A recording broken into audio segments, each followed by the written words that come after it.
오늘의 주제는 그리스도와 함께입니다. 여러분, 내적인 영적 체험을 설명하는 것은 매우 어려워요.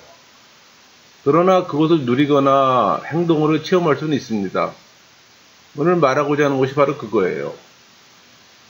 묵상과 기도 중에 우리는 그분의 임재를 강하게 느낍니다. 물론 개인차는 있지만은.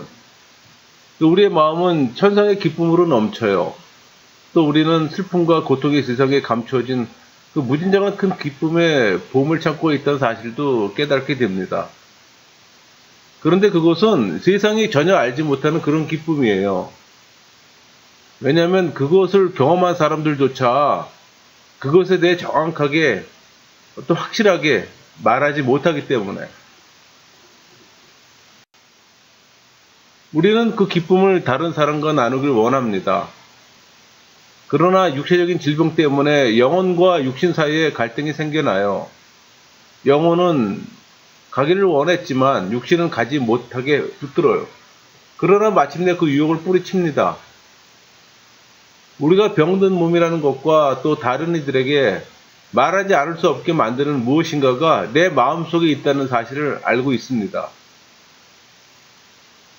비록 성령께서 내게 임재하셔서 해주신 일들을 내가 다 설명하지는 못하지만 깊은 체험을 한 행동으로 이해하게 되었고 또 실제로도 도움을 많이 받아요. 말로 표현할 수 없는 경우는 행동으로 보여주는 삶이 그것의 실체를 또 드러내주기도 합니다. 사도 바울이 말한 바와 같이 우리 고린도 후서 3장 6절에 그가 또한 우리를 새 언약의 일꾼 되기를 만족하게 하셨으니 율법 조문으로 하지 않고 오직 영으로 함이니 율법 조문은 죽이는 것이요 영은 살리는 것이니라. 그러니까 율법 조문은 죽이는 것이나 영은 살리는 겁니다. 그래서 우리의 영이 살아나는 거예요. 여러분, 곤충들이 촉수를 가지고 주변의 그 정황을 느끼고 해로운 건지 유익한 건지 구별하는 것처럼 영적인 사람들은 마음의 감각을 통해 위험하고 또 파괴적인 영향들을 피하고 또 감미롭고 생명을 주는 하나님의 임재를 누리게 됩니다. 그리고 그 복된 체험으로 인해 하나님을 증거하지 않을 수 없게 됩니다. 우리 터툴리안의 말처럼 우리의 영혼이 제 모습을 회복하고 본래의 건전한 모습으로 돌아가게 되면 그 영혼은 하나님에 대해 말하게 된다.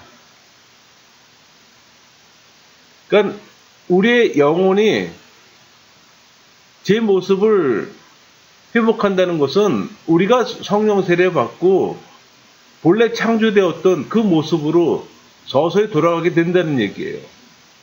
그렇게 함으로써 우리는 우리 영혼이 또 하나님과 교제할 수 있다는 얘기입니다.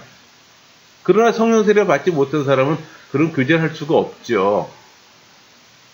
성령이 우리 안에 내주하실 때만 그게 가능하니까는. 다소간의 차이는 있지만 성령 세례 받은 사람들은 영적인 진리를 감지할 수 있는 내적 능력을 갖고 있습니다.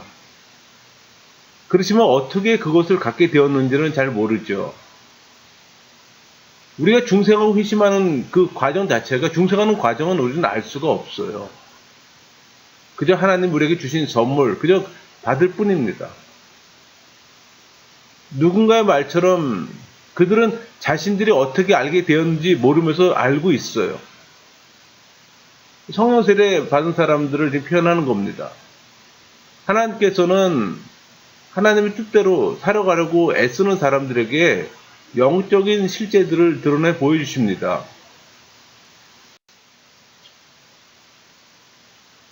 살려고 하는 의지는 모든 사람에게 다 있습니다. 그 의지로 인해 우리는 온전하게 살려고 다들 노력들을 해요. 또 우리는 우리를 향하신 하나님의 목적이 성취될 때까지 완성을 추구합니다.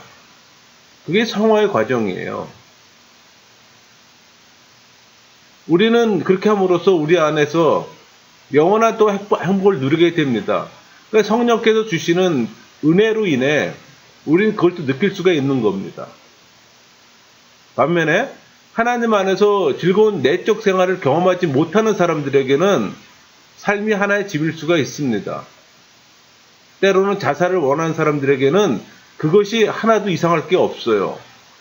우리 그리스 철학자 그 헤게시아스는 그 사람의 가르침의 영향으로 당시 많은 젊은이들이 자살을 했습니다. 철학자들도 자살을 해요. 그런데 이상한 것은 그들의 철학이 그들을 불행하게 만들어 파멸시키는 것들로부터 그들을 구해내지 못한다는 사실입니다. 그게 세상의 철학이에요. 세상의 철학이 다 그렇습니다. 갈등과 근심, 걱정으로 인해 이 땅에서의 삶에 염증을 느낀 사람들이 살려고 하는 의지를 억누를 수 있을지는 몰라도 믿으려고 하는 의지를 억제할 수는 없습니다. 사람들 중에는 하나님이나 다른 어떤 영적인 실제에 대해서 믿지 않는 사람들이 많이 있어요. 장소를 바꾼다거나 육신을 죽여 없앤다고 해서 내적인 생명이 자유를 얻을 수 있는 것은 아닙니다. 다만 옛사람을 벗어버리고 새 사람을 입어서 사망에서 생명으로 건져줌으로 자유를 얻게 되는 거예요. 하나님 안에서 내적인 갈망을 만족시키는 대신에 이리저리 방황하는 사람들은 그들 나름대로 어그러진 방법으로 그 욕구를 채우려고 애씁니다. 세상에 많은 불신자들이 그래요. 그러나 그 결과는 행복하고 만족하는 것 대신에 결과는 비참한 뿐입니다. 예를 들면 행복의 수단으로 물건을 훔쳐서 숨겨두는 도둑은 실제로는 그 행복을 잃어버린 겁니다. 그뿐만 아니라 바로 그 절도 행위로 인해 행복의 가능성마저도 빼앗기고 있는 거예요. 또 그 가능성은 그의 제약된 행동으로 인해 죽게 됩니다. 그리고 만일 그가 절도 행위에 대해 죄의식조차 느끼지 못하고 양심의 가책을 받지 않는다면은 그는 이미 영적인 자살한 거나 다름없어요. 그는 그 가능성을 죽였을 뿐만 아니라 그 가능성을 갖고 있는 영혼까지도 죽인 겁니다.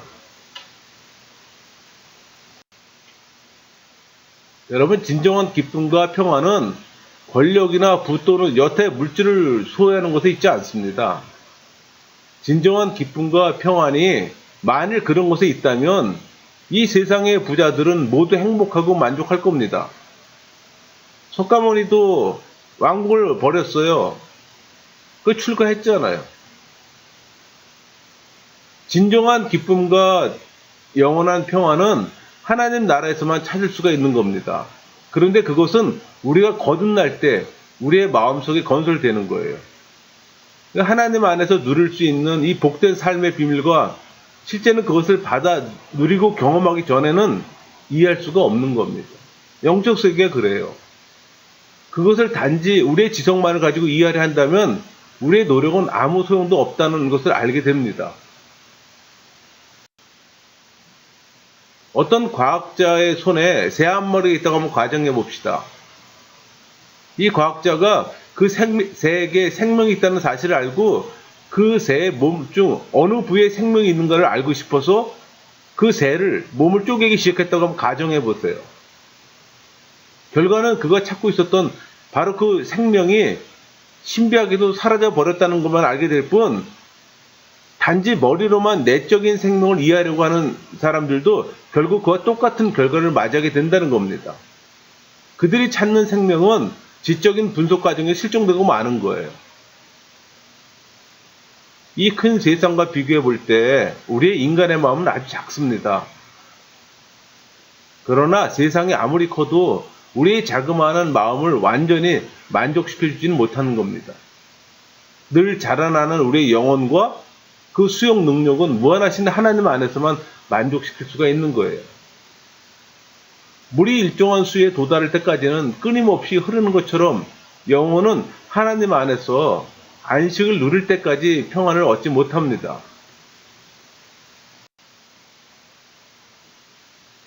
여러분, 물질인 육신이 영혼과 영혼이 동반할 수는 없습니다.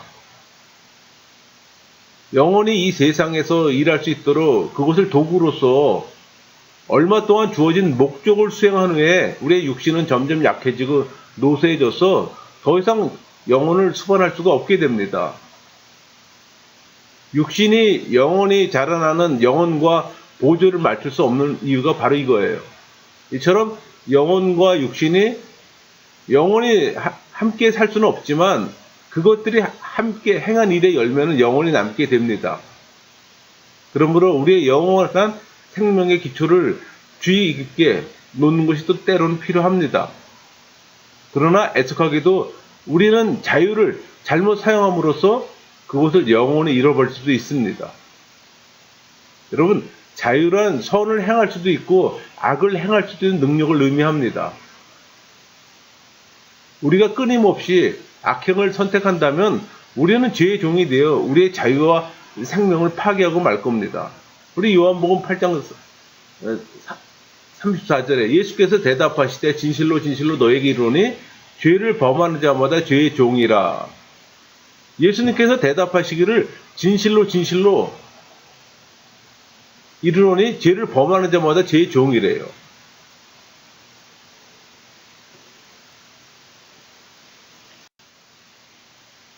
반면에 죄를 포기하고 진리를 따라가면 영원히 자유롭게 됩니다. 우리 요한복음 8장 32절 진리를 알지니 진리가 너희를 자유롭게 하리라. 자유를 얻어 그들의 전 생애를 하나님을 섬기는 데 사용한 사람들, 즉 주 안에서 죽은 자들의 행위는 그들의 뒤를 따를 겁니다. 우리 계시록 14장 13절 볼까요? 또 내가 들으니 하늘에서 음성이 나서 이르되 기록하라. 지금 이후로 주 안에 죽는 자는 복이 있도다. 여러분, 주 안에서 죽는다는 것은 실상 죽음을 뜻하지 않습니다. 왜냐하면 주님은 죽은 자의 하나님이 아니라 산 자의 하나님이시기 때문에. 주 안에서 죽는다는 것은 주님의 일에 자신을 드렸다는 뜻이에요. 이에 대해 주님께서 말씀하십니다. 누가복음 9장 24절 누구든지 제 목숨을 구원하고자 하면 잃을 것이요 누구든지 나를 위하여 제 목숨을 잃으면 구원하리라. 여러분, 구원이란 포괄적 개념으로 모든 죄에서 해방되는 걸 의미합니다. 우리는 하나님께서 주신 기회를 최대한 선용해야 합니다. 태만이나 부지함으로 인해 주어진 시간을 낭비해서는 안 돼요.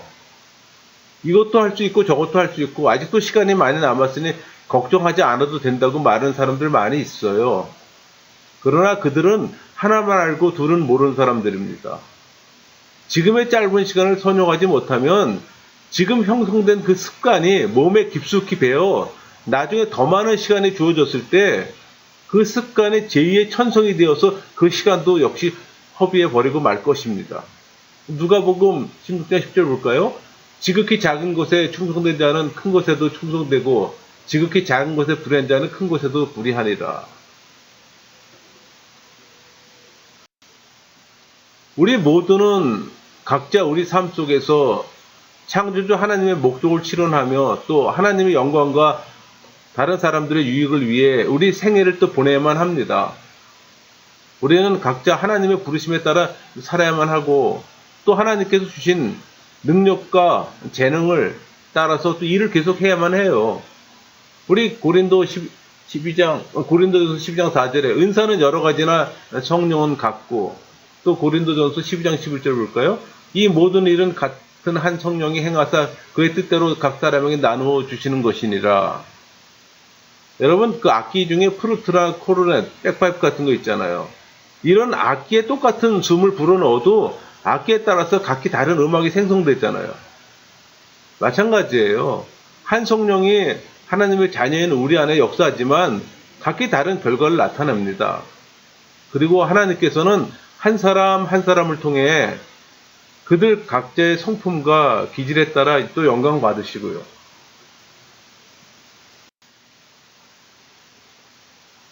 하나님의 사람들은 예수 그리스도 안에 있는 생명의 소식을 전파합니다. 또 하나님의 사람들은 예수 그리스도처럼 세상 소유물에 관심이 없어요. 여러분들이 하나님의 사람입니까? 그렇다면 사람들의 고통을 함께 나눠야죠. 사람들과 더불어 함께 먹으며 또 하나님 사랑에 대해 듣고자 하는 사람이 있으면 누구에게라도 복음을 전해야 합니다. 여러분 모두가 하나님의 사람이라면 여러분 모두가 예수 그리스도와 함께 하는 삶을 사시기를 소망합니다. 마치겠습니다.